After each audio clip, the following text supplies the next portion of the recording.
Okay, I'm sorry, my phone was dying. I guess I pulled it out of the wall when I was sleeping.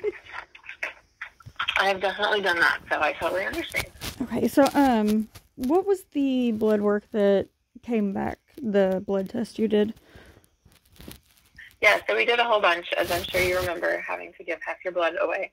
Yeah. So we basically looked for lots of things. So inflammation, just sort of general inflammation in the body. We looked at your total proteins in your body to make sure that you can fight infections, things like that. And then we look for antibodies in your system, so things that aren't supposed to be there, where your immune system or your body is essentially attacking other parts of your body as if it's not supposed to be there, so like it would an infection. Right. And so you came back positive for an antibody against a potassium channel. So basically you have like potassium and calcium and sodium channels in your body that help your muscles to work and your nerves to work. But your body is actually attacking one of those channels as if it doesn't want it there. Okay. Which can affect, it can cause nerve issues, it can cause muscle issues. For my patients that we check it because they have GI issues that aren't really responding to kind of the run-of-the-mill medications or treatments. So that's why we were checking it, because, you know, you've been coming in here for a while and it doesn't seem like we're really getting your symptoms under control. So that's when we check those kinds of things. Okay, so that is said to possibly be causing some of the GI issues, you think? Yeah, I definitely think in your case especially. Okay, because I was wondering, I was like, I've never heard of it, and she couldn't explain it to me, and I was trying to find it everywhere on the internet, and I was like, I cannot find any information whatsoever. Sure. So the antibody, if you just look at the antibody itself, you probably just find a lot of random things.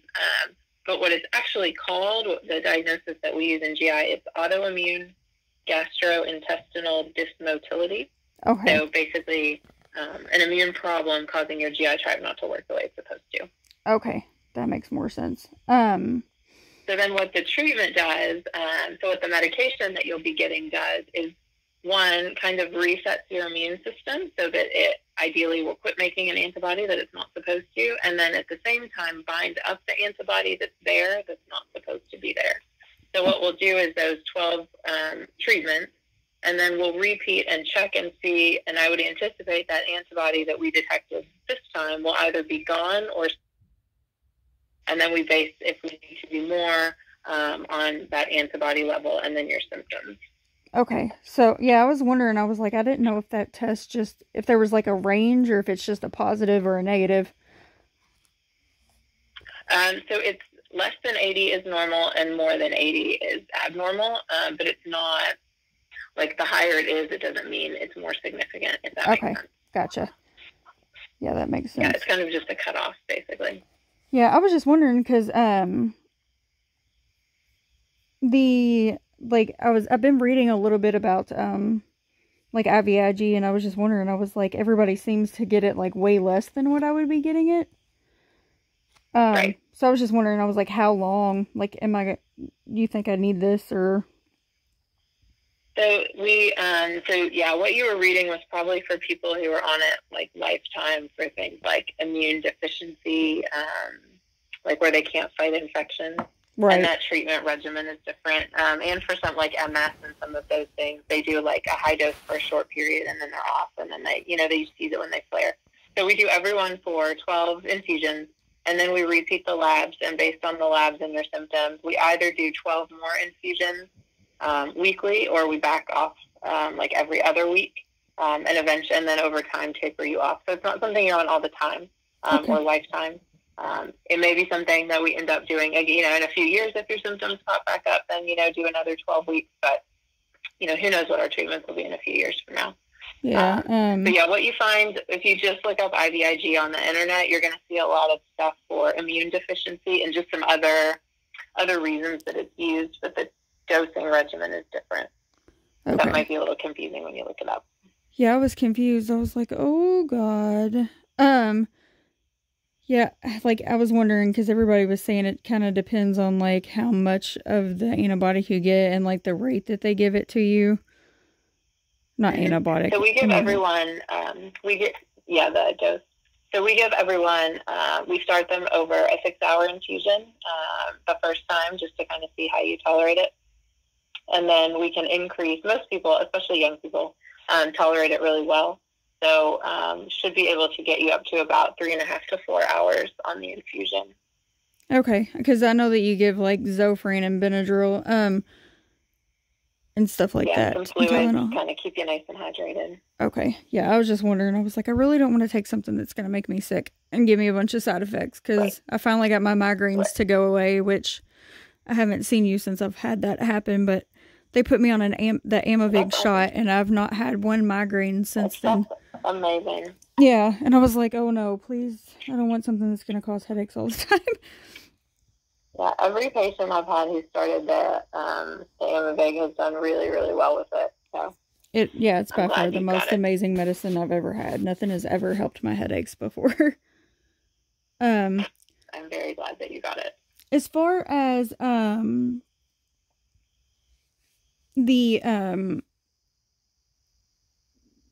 what is it called? Is it Panzyga? Is that how you say it, or Panzyga? Mm-hmm. Yeah, that's the name of it. Mm-hmm. Yeah, I've heard it said both ways. It's actually Panzyga, but okay. As far as that goes, like, what happens if like I have to miss a dose for some reason? Like, would that make me sick, or do I just pick back up? Yeah, ideally you don't have to miss a dose, but people do. Things come up. Obviously, it's summer. People are still traveling some. So we would just get you, like if you missed a week, then get you back on cycle the next week. It's not the end of the world if you miss a dose. I mean, ideally you don't, but if you do, it's fine. Okay, like I wouldn't have any side effects or anything to it? No, I wouldn't expect that, no. Okay. And as far as, let me see we'll make sure I got all these questions answered real quick. As far as the port goes, who would be doing that? Mm-hmm.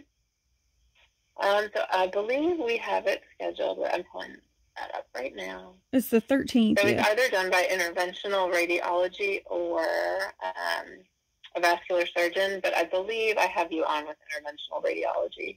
Okay. Yeah. I was wondering if, because I'd talked to Lindsay, and she said that she thinks they use Versed and fentanyl, and I know Versed, I had like a really bad reaction to it this last time that I had the surgery for endometriosis. So I was wondering if like, if there's any way, whatever you put me out with when you did my scope, that's like the only time I've ever been put out, and I had no issues whatsoever. Okay, yeah, I'll have Paula. Paula's the one that scheduled it. I'll shoot her a message. They can add anesthesia so that you get the propofol. Yeah, whatever you put me with whenever I had the scope and I woke up, I was 100% fine. I had no issues whatsoever. Yeah, that's the best anesthetic. It's the quick asleep, quick awake, and you're not hungover afterwards. Yeah, that was lovely. Because I'm scared, to be honest with you, because she also mentioned fentanyl, and yeah, they gave me fentanyl and Dilaudid. I'm not sure which one it was, but I don't think that I liked either of them. I think it made me like, I was ready to come out of my skin. Yeah, I'm telling Paula right now. Cool. Also, I need to get the scan for the thynoma thing. Nobody has called to, Okay, let me look at that here. Schedule that yet either. Yeah, let me see what they have in here. Looks like they just, oh wait, here we go. It looks like your insurance just authorized it. Looks like they have you scheduled for 7/21 at 8:30. Will that work for you, or do you need a different? Did they call you when they scheduled that? No, I haven't heard anything from anybody. Okay, let me talk to them. They're not supposed to schedule without talking to people.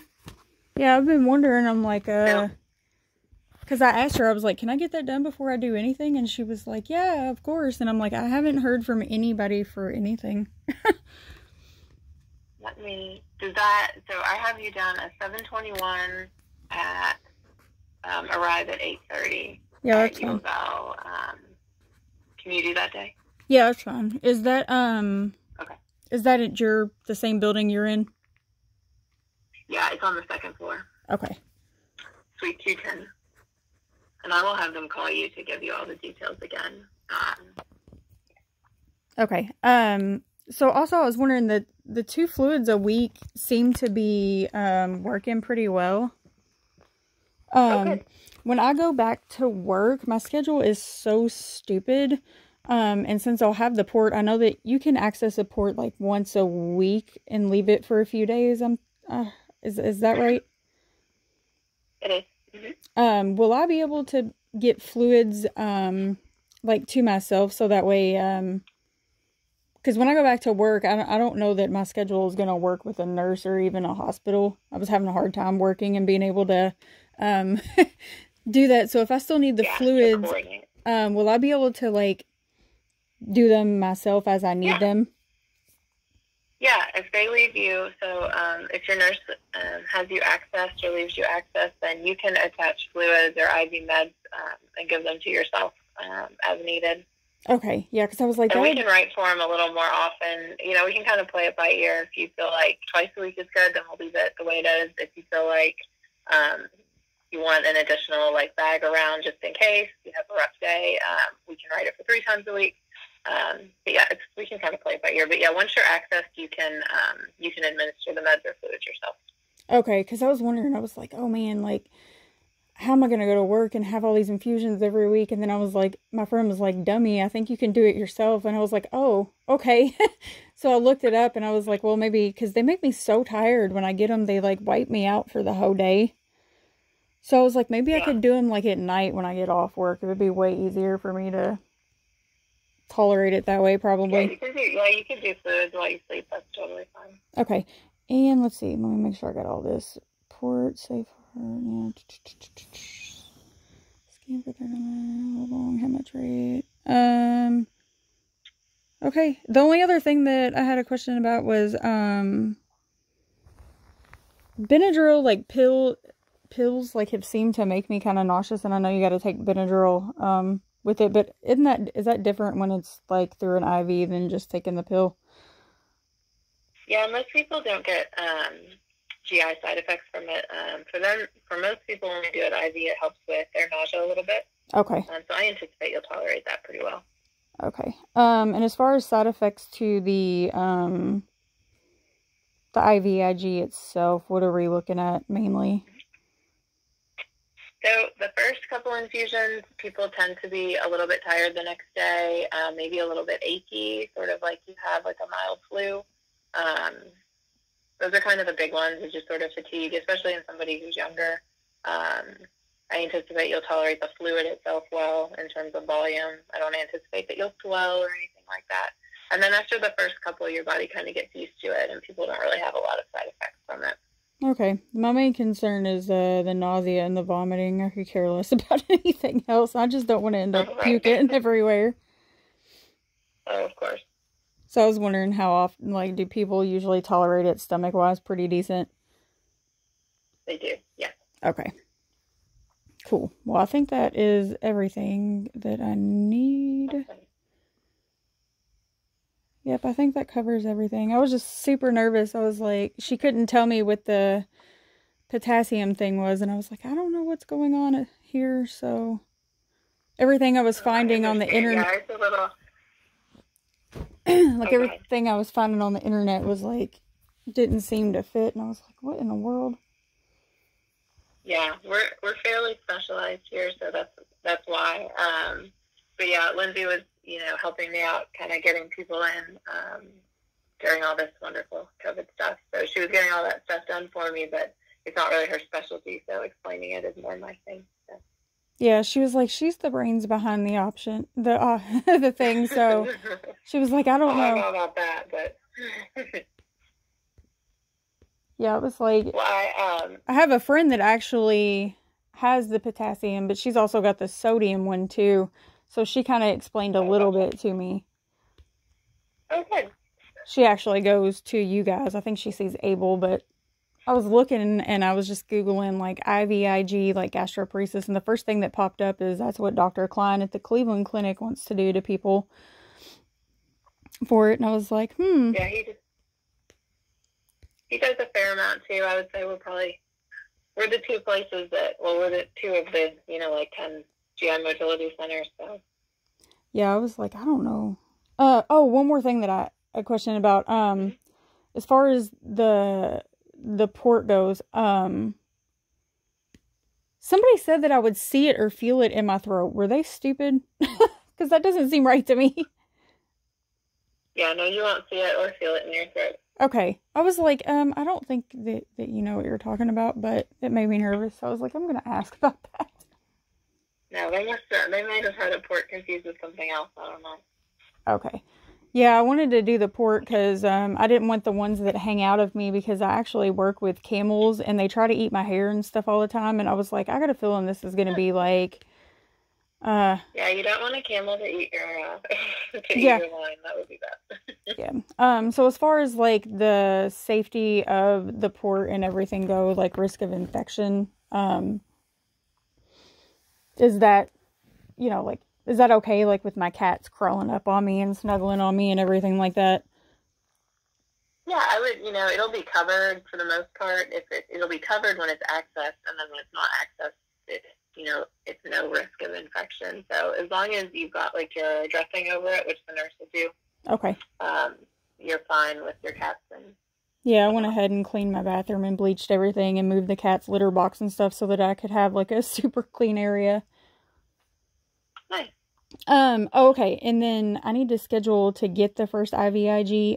How long after the port can I do that? I would, within a couple of days, you'll be able to use the port. So I would give yourself I would say 48 hours or so just to kind of heal. Okay. And then you can go ahead and get started. Okay. Yeah, somebody was like, I think you can do it the first day. And I was like, I'm going to call and ask and make sure that's okay first. You can, but I usually tell people to wait a couple of days just because you're sore there already because you had a procedure. So why add, Right. Absolutely. Good preference, yeah. Okay. Well, thank you so much for answering my questions. I'm absolutely terrified. Oh, you're welcome. I was like, eh. I think it's really going to make you feel better. I really do. And I think this explains a lot of why your symptoms were being so challenging to control. So I will let the pharmacy know that we spoke, and I will have the office call you and confirm the date of the CT as well.